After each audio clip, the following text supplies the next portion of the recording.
Coming back, I found my bags by the sidewalk and a note that read, "Please stay with me as I tell you my story." Also, share with your family and friends, and subscribe to this channel for your support means a lot to us. Now back to my story. I had imagined this moment so many times.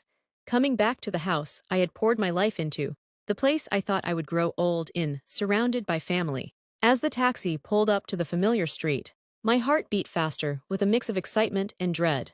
It had been months since I last saw my son and his wife. Too many months.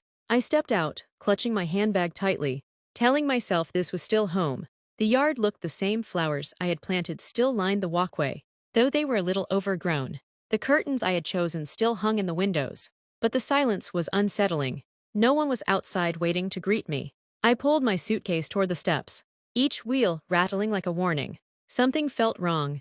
It wasn't just the quiet, it was the absence of warmth. This was my home, but it no longer felt like mine. As I reached the porch, I hesitated, my hand hovering over the doorknob. Shouldn't they have opened the door by now? I told myself I was being paranoid. Maybe they hadn't heard me. Maybe they were busy. Still, unease pressed down on me. I rang the bell once, twice, no answer. A cold shiver ran down my spine as I noticed movement from the living room window. A shadow slipped past, quick, deliberate, as though someone was avoiding me. I whispered under my breath, "Why does it feel like I'm not welcome here?" I lifted my hand to knock again, just as the door clicked loudly from inside. Someone had locked it against me. The click of the lock echoed, louder than it should have, slicing through the still air. I froze, my hand still resting on the doorknob. Slowly, I twisted it, praying it was just my imagination. But the knob refused to budge. My heart sank, locked. I knocked firmly, then louder, the sound rattling through the wooden door. "It's me," I called out, trying to keep my voice steady. "Open up." Silence. I pressed my ear against the door. For a moment, I swore I heard muffled whispers from inside, followed by hurried footsteps retreating deeper into the house. My chest tightened. They knew I was here, and they were deliberately ignoring me. I turned, scanning the porch, hoping maybe my son's car wasn't in the driveway, that I'd gotten the timing wrong. But there it was, parked neatly, like always, which meant they were home. I knocked again, harder this time. "Daniel," my son's name left my lips sharp. Desperate, "It's your mother, open this door." Still nothing. Just that same suffocating silence pressing against me. A strange chill crawled over my skin. And for the first time, a thought I didn't want to believe crept into my mind. They don't want me here. Anger battled with confusion as I stepped back onto the walkway. That's when I saw it. My breath caught in my throat. There on the sidewalk, just beyond the porch steps, were my bags, dragged out and dumped carelessly like trash. My clothes peeked out from the unzipped suitcase, fluttering faintly in the breeze. And on top of one of the bags, folded neatly, was a piece of paper. My hands shook as I bent down to read it. I bent down slowly, my fingers trembling as I plucked the folded paper from the top of my suitcase. My throat tightened before I even opened it. Something about the way it was placed, so deliberate, so smug, made my stomach churn. I unfolded it carefully, my eyes racing across the words. "If you want to stay, we have the garage. Signed, your loving daughter-in-law." For a moment, I just stood there frozen, staring at the note, as though my eyes had betrayed me. My daughter-in-law, the woman I had welcomed into my home, defended when others criticized, trusted to be part of this family, had written this. My chest burned with humiliation, anger, and something deeper, betrayal. The words dripped with mockery. "Yours loving daughter-in-law." Loving? No. This was cruelty disguised in handwriting. I looked back at the house, at the windows where I had once hung curtains with care, at the very walls I helped build with sacrifice. Now, I was nothing more than an outsider, discarded to the pavement like a stranger. I pressed the note against my chest, my eyes stinging with tears I refused to shed. I wouldn't give her that satisfaction, not even from behind the glass. But questions clawed at me. Where was my son? Did he know? Did he agree to this? Or had he become too weak to stand up for me? I dragged my bags toward me, each movement heavy, as though the weight of years of devotion and motherhood were being dragged alongside. Then I heard it, the faint click of the blinds shifting from the living room window. I glanced up just in time to catch a silhouette slipping away. She was watching me. Her shadow vanished just as quickly as I saw it, but the sting of her gaze lingered. She was there, behind those blinds, reveling in my humiliation. My fists clenched around the note until the paper crumpled. I stepped back onto the porch and pounded the door with all the strength I had left. "Open this door," my voice cracked with fury, This is my house. For a moment, the silence mocked me. Then I heard it, the unmistakable sound of laughter. Low, hushed, but clear enough to pierce me like a blade. My own daughter-in-law was laughing at me. The ache in my chest deepened. Memories surged, the first time I met her. The way she clung to my son. The polite smile that never quite reached her eyes. I had ignored my instincts, told myself she would grow into the family. I had defended her against whispers from neighbors who said she was manipulative. And this was my reward. A note telling me to live in the garage. I stepped off the porch, dragging my bags closer, refusing to let her see me crumble. My son's car was still in the driveway. I stared at it, hoping, praying he'd come out. But the house stayed still, silent, complicit. I turned back toward the garage. Its door stood half open, dark and uninviting, like a mouth waiting to swallow me whole. Was this what she wanted? To watch me reduced to nothing, shoved into the cold shadows of the very home I built. The wind picked up, rustling the paper in my hand. I smoothed it out, reading the words again. My stomach twisted. If you want to stay, we have the garage. Then faintly, through the thin garage door, I heard a whisper that wasn't mine. I froze at the whisper, my breath hitched. And for a moment, I wondered if my mind was playing tricks on me. But no, the sound was real, faint. Mocking, carried through the thin walls of the garage. With trembling hands, I dragged my bags toward the open space. The garage smelled of oil and dust, the air cold and damp. Cobwebs clung to the corners, and the single light bulb, hanging above, flickered weakly, casting long, distorted shadows. This wasn't a place for living. It was a place for things forgotten, things unwanted. And that's exactly what they were telling me. I was unwanted. I lowered my bags by the wall and stepped deeper inside. That's when I saw it. An old, rusted folding bed shoved against the far wall. A thin, torn mattress sagging in the middle. Draped across it was a single blanket, as if someone had prepared it just for me. My throat tightened. She had planned this. Not only had she locked me out of my own house, but she had gone out of her way to set up this cage, this insult. I clenched my fists. You think you can bury me here? Reduce me to this? My voice shook, but I refused to cry. Suddenly, the garage door slammed shut behind me with a violent bang. I spun around, heart racing. The sound of the lock sliding into place cut through the silence like a verdict. I ran to the door, pounding on it. Daniel, open this door, it's your mother. No answer, just the echo of my voice bouncing back. Then, from the crack beneath the door, another folded note slid into the room. It read, "You're right where you belong." I stared at the note, my hands trembling as anger boiled inside me. Right where you belong. The words cut deeper than any blade. This wasn't just rejection, it was a sentence. A deliberate attempt to strip me of dignity. I wasn't going to sit in silence. I pounded the door again, my voice breaking with rage. Daniel, get out here. I want to see my son's face while his wife humiliates me like this. For a long moment, there was nothing. Then footsteps, slow, dragging. Hesitant, my heart leapt in my chest. The door creaked open just enough for light to spill inside. And there he was, my son. Daniel, my voice cracked, raw with both relief and pain.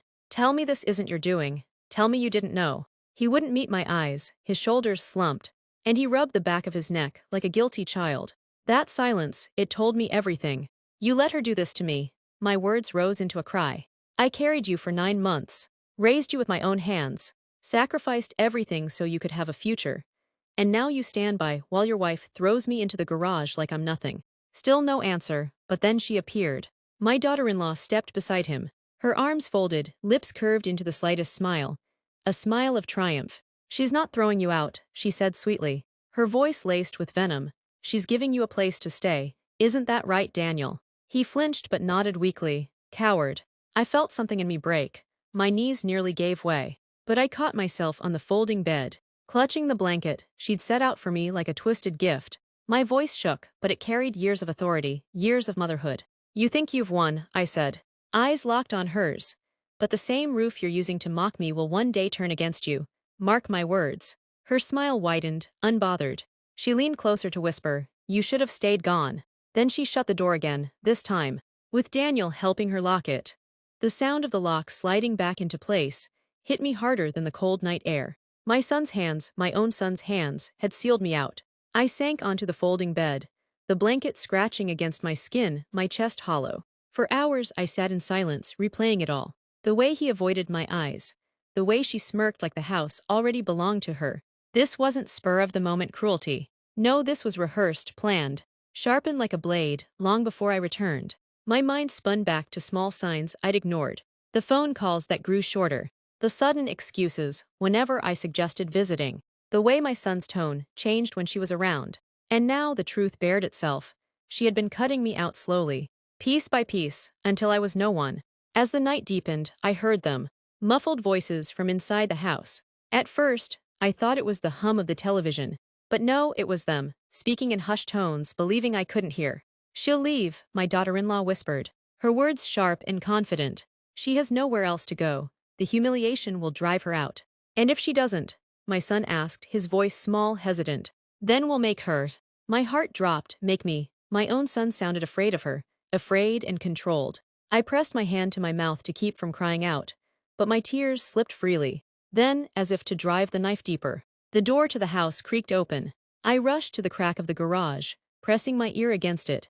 A soft thud followed, a new note being dropped onto the concrete. In the dark, I picked it up and read, "You should start packing." The note crumpled in my hand, as I read it again under the dim garage light. "You should start packing." My stomach twisted. Packing, I was already locked out. Already banished to the garage, like a stray animal. What more did she want? My spirit. My very existence, erased from the place I had built brick by brick. I leaned back against the cold wall, trying to steady my breath. My hands shook with a mix of fury and despair. This wasn't about inconvenience or petty spite anymore. This was eviction, a deliberate attempt to strip me of everything: my room, my voice, my place in the family. I thought of my late husband, of the sacrifices we made to raise Daniel and keep this roof over his head. We worked ourselves to the bone, so he'd never know hunger, never know homelessness. And now, his wife had turned him against me, using the very home I built as a weapon. I wiped my tears angrily. "No," I whispered to myself, "she doesn't get to erase me." But my resolve faltered when I heard them again through the thin garage wall. Her voice was firm, commanding, his was quiet, defeated. "She'll leave by tomorrow," she said coldly. "She's not strong enough to fight back. She'll take her things and disappear." "And if she refuses?" my son asked timidly. Her laugh chilled me to the bone. "Then she'll learn the hard way that this isn't her house anymore. It's mine." I clutched the note tighter, my nails digging into the paper. My own blood had chosen silence, letting her speak in his place, letting her reign in the house I once ruled. Just then, another sound reached me, the unmistakable creak of the garage door rising slowly. Someone was opening it from the outside. The screech of the garage door rising pierced the silence, sending my heart slamming against my ribs. I stumbled back, clutching the crumpled note in my hand like a shield. The cold night air rushed in, carrying the faint smell of rain and earth. My eyes darted to the opening, expecting to see her smug face. But it wasn't my daughter-in-law who stood there. It was Daniel, my son. His face was pale, eyes heavy with guilt. For a fleeting moment, hope flickered in me. Maybe, just maybe, he had come to set things right. "Mom," he whispered, his voice strained. You should leave." The words punched the air out of my lungs. "Leave," I repeated, my voice trembling. "This is my house, Daniel, my blood. My sweat, my years are in these walls. How can you stand there and tell me to leave?" He looked away, shame written across his features. "It's easier this way. She won't stop." "Mom, you don't know what she's like when—" He cut himself off, biting his lip, eyes full of fear. I stepped closer, desperate. "Daniel, you're my son, you're all I have left. Are you really choosing her over me?" His silence was the answer I feared most. The weight of it crushed me more than any insult she could have hurled. Behind him, I caught sight of her figure by the front door, arms crossed, watching like a queen overseeing her victory. Her smile was slow, cruel, deliberate. She had won him completely. Daniel swallowed hard, then placed a small envelope on my suitcase. "Take this," he said softly. "Please. Just go before things get worse." I opened the envelope with shaking hands, and inside wasn't money, but the deed to my own house, transferred into her name. The paper slipped through my trembling fingers, fluttering to the cold concrete. I snatched it back up, my eyes scanning the words again and again, praying I had misread, but there it was, stamped and notarized, my home, my sanctuary, transferred into her name. I staggered back, my knees weak. No, this can't be real. Daniel, tell me this isn't real. But my son wouldn't meet my eyes. His silence screamed louder than any confession. "How could you?" My voice cracked with grief. "Your father and I built this house with our bare hands. Every brick, every nail, every sacrifice was for you. And you signed it away." He flinched but still said nothing. She, however, didn't hesitate. From the porch, her voice carried, dripping with satisfaction. It was easy. Really, you were gone for months. Remember, absent. And the law favors the one who stays. Her words sliced through me. I had left only because of illness. A retreat to recover, trusting my son to guard what was ours. Instead, she had seized the moment, wrapping her claws around everything that bore my name. You tricked him, I hissed, my voice sharp with fury. No, she smirked. I showed him the truth that this house was never yours alone. And now, it's finally under the right hands. Daniel's lips parted, as if he wanted to speak, to defend himself, but she shot him a single look. And he lowered his head, like a child scolded into silence. Tears blurred my vision, but my rage burned hotter than my grief. This isn't over, I whispered, clutching the deed so tightly the paper wrinkled in my fist. That's when another folded note slipped under the garage door. It read, "Tomorrow you're gone, one way or another." The note shook in my hand as I read it over and over. Tomorrow. You're gone, one way or another. My chest tightened, my breath catching in sharp gasps. They weren't just casting me aside anymore. They were threatening me. I stormed out of the garage, the crumpled paper clenched in my fist. Daniel was still standing in the driveway, torn between me and the doorway where she lingered. Her arms folded, her smile smug. Tomorrow, I hissed, my voice low but fierce. You want me gone tomorrow, out of the house I built, out of the life I created for this family. She didn't flinch, if anything. Her smile widened. Not want. Dear's need, you don't belong here anymore. You're dead weight. This house, this family, moves forward without you. Her words cut deeper than any knife. I turned to Daniel, desperation spilling from me. Son, you're really going to stand there and let her say that? To your mother. For a moment, his lips parted. Hope flared in me, but then he lowered his head, his silence sealing my fate. I stepped closer, my tears finally breaking free. Daniel, listen to me. When the world turned its back on us, who stayed when your father died? Who held this family together? I did, and this is how you repay me. He wouldn't look at me. Her voice sliced through the air. Enough, Maya, tomorrow morning. We expect you gone, if you're still here. She paused, letting the words hang heavy. Then you'll wish you had left. The cold night air pressed against me as she slammed the front door shut, dragging Daniel inside with her. I stood in the driveway, clutching the note, my heart breaking under the weight of betrayal. When I looked down at my bags, another note was tucked into the side pocket, this one written in Daniel's handwriting. My fingers trembled as I pulled the folded slip of paper from the side pocket of my suitcase. Daniel's handwriting, messy, hurried, painfully familiar. For a moment, my heart leapt. Maybe he was finally standing up for me. I opened it, my eyes scanning the short, shaky line. I'm sorry, Mom, but I can't fight her. Please just go. My breath caught, my vision blurring. It wasn't a lifeline, it was surrender. My son, my blood, had chosen silence, chosen her, and with that choice, he had abandoned me completely. The night air was cold, biting against my skin, but the cold inside me was worse. I looked at the house one last time, the windows glowing warmly, shadows of them moving about inside as though I had never existed. I had built that home, filled it with love, laughter, and sacrifices they would never understand. Now it stood as a monument to betrayal. I lifted my bags, each step toward the street heavier than the last. My knees trembled, my chest ached, but I kept moving. Not because I wanted to, but because staying meant letting her win in the ugliest way possible. At the corner of the street, I stopped and turned.